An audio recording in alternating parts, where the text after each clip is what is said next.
In this video, you have an exclusive backstage pass to see what I've been working on all week, and it's building my dream camera spine.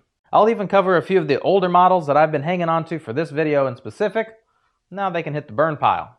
My first DIY wooden camera spine was only a dowel rod attached to the back of my workbench so that it was always in the same place. And this is when I used Insta360's editing software.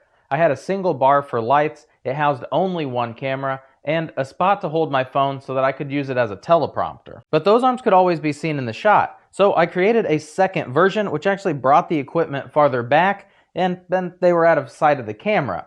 And this one I really didn't use for a very long time because I messed these up and I tried to screw it together, which ended up making it really wonky. And it had the same problem that unfortunately the third model had that I thought I had fixed. The third design kept that same farther back approach for equipment and introduced the second camera. This one was a template. I never really used this one either. It kind of evolved quickly at first and then slowly near the end. So this guy actually had two cameras on it. One camera which looked straight at me, and then the other camera which was mounted a little higher and angled down to look at the workbench from kind of up top. Not really too much up top yet. But this actually helped me to show you guys projects that were happening from up above. Equally frustrating with this, what happens is with a single mount point, when it was on here and I would bump the workbench, this thing would sit here and shake. But because there was equipment on the side, it kind of helped it to keep momentum. So it did it for a good 40 seconds before it would stop. And I hated it.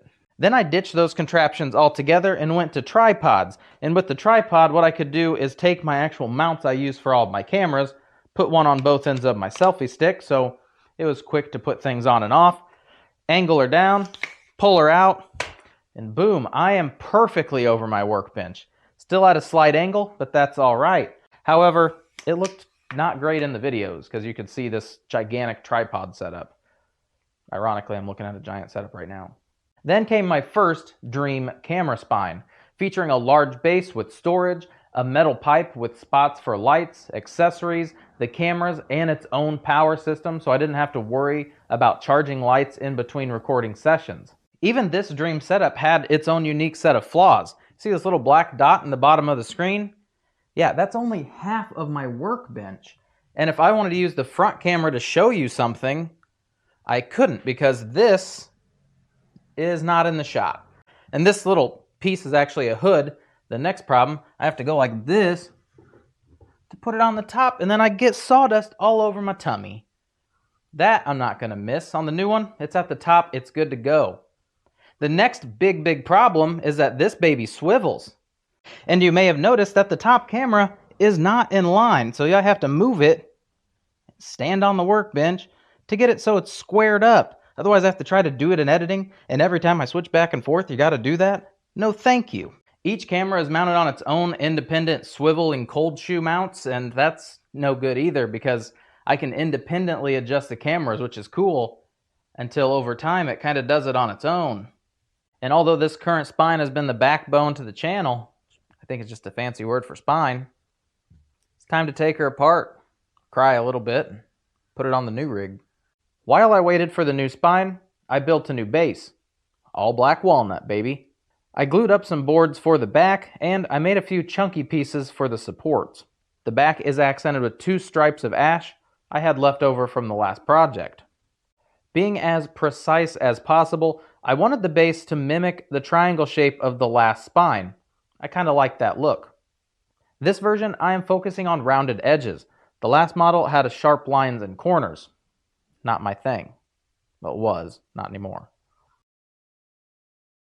Might have been a little too much for my sander, but she managed quite well. It's easier to keep the pieces square and identical if you leave them stuck together. Drilling a perfect 1.5 inch hole.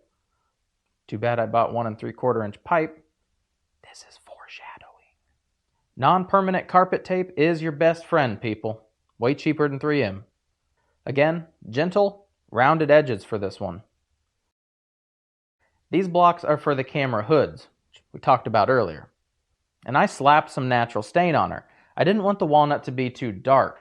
And yeah, sure, the project progressed and like it's almost done now, But also, this really isn't a full build. It's kind of just what I did, because if I took the time to show you how I built it, it's going to take me 3 weeks. It takes way longer to make the video if I'm showing you a tutorial. Now, I can't bend metal, so I took the plans over to a metal shop so that they could create the new spine. To dial in my cameras, I want to dig into this box of new toys and assemble the shoulder rods, which are mounted on the vertical and horizontal pieces of the spine where my cameras go. I could not adjust the camera placement on my old spine, and the mounting system for these new shoulder rods lock them into place, unlike the previous model. Pretty much 100% new hardware for this one. Here's one of the shoulder rods, the one that looks directly at me.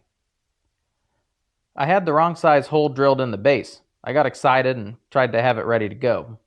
Oops. I also needed to reinforce the mounting points on my workbench, since it's technically hanging on 2 little hinges on the back of my paint booth. I cut the pipe so that it was the correct height, with precision. These little micro adjustments are going to make a real fun project. Then I cut the sky camera pipe to the correct length. Here's a fun little hack. Using a vacuum, I sucked the string through the pipe so that I could hang it up. And then I painted it matte black. Using the same string method, I routed the internal power cable. And I hooked up a remote, kind of like you have for your Christmas tree. Now for the real deal fittings. Everything has to be perfect, and what better use than a human eye and a bubble of air? Installing the sky camera mount, locking down the forward-facing diffuser lights, drilling the holes bigger for my cable routing, which is extremely scary after it's been painted. Now the cables look real fancy on the back of the spine. And now the new rig is complete and set up, except for 2 lights that are on back order. I shied away from showing you every screw and piece that I put onto here because it would be boring and confusing if I just showed you a little mount instead of showing you on the rig. And everything is listed in the description. If you guys want to know about any of the hardware in here, you want to check it out, might help you with the situation you've got, or if you have some equipment and you want to see what equipment I'm using, this is it. This mount's in there, this plate's in there, this plate's in there, this plate's in there, this rod's in there, all of it's in there. And here's the difference between the 2 camera spines. This is your A-roll, sky camera, and this is the new one. And again, sky camera, it's a vast improvement. And other than the bells and whistles I added to the rig, really the whole goal was just to get the camera moved back 6 inches. All right, first person, here we go. I'm going to try to hold the camera pretty steady so it's not too throw-uppy. This is what I see when I'm shooting a Who's the Boss video right here. Now I'm going to see the new rig, but this is the direction that I look anyway. You got the workbench, you got the spine. I've got a little teleprompter that tells me what I need to read. Sometimes I have to read things, sometimes I don't. Anything in blue, I don't have to really look at a camera. The other stuff I do. I got the sky camera right here. It is mounted with a Hawkeye lock system. Since my camera has a lens on the top and bottom, it sees in 360 degrees. I can lock it in one direction, I can flip it over, lock it in the other direction. It's nice because there is only one screen, it's on one side. These little guys, they're called Cheeseplates. There's 1,000 mounting options on each of those. I also have one down below for the other camera. These mounts are gonna hold the light diffusers once those come in. This is the shoulder rod. It allows me to move this entire rig forward and backward if I need to make any adjustments instead of, again, mounting it in one spot, hoping that it's correct for the rest of my life. If I ever switch out cameras, if I ever need to move something, I have that ability now because I have one going forward and backward for this camera. I have one going side to side for the camera underneath. So the mounting spine is actually not perfectly centered on the workbench. So that allows me to move the camera over the inch to accompany that. 2 light diffusers, they just give off a softer light, not as reflective, not as heavy as like the lighting that's underneath that's off right now. Those are the old lights I used to use. They just have special effect features, colors. I kept them because I do use them. So that's a nice thing. I've got my little hoods. These actually just go over the camera lenses when I'm not using the camera, or if I want to move them and take them inside the house. So that way they don't get too scratched up.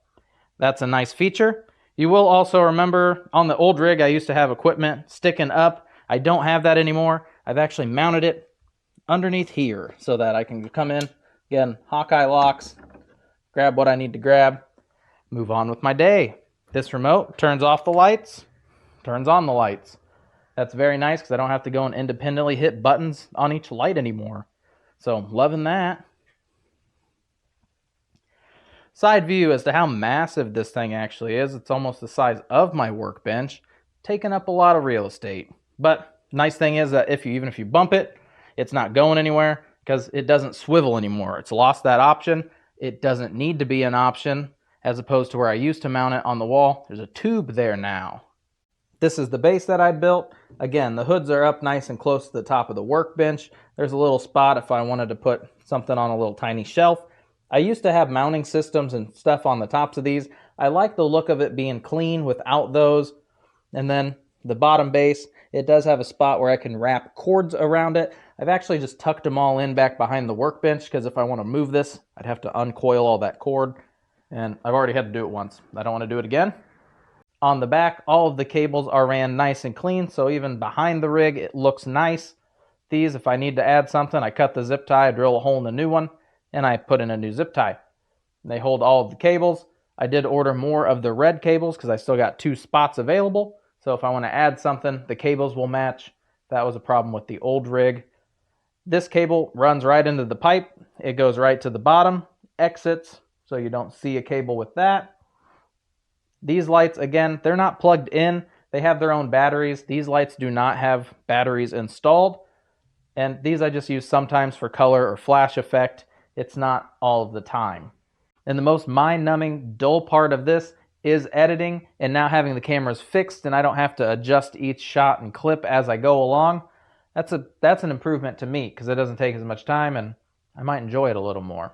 So here's to bringing you guys a little bit better content and just so you guys know what goes on in the background. I waste a lot of time on spines apparently. Bye.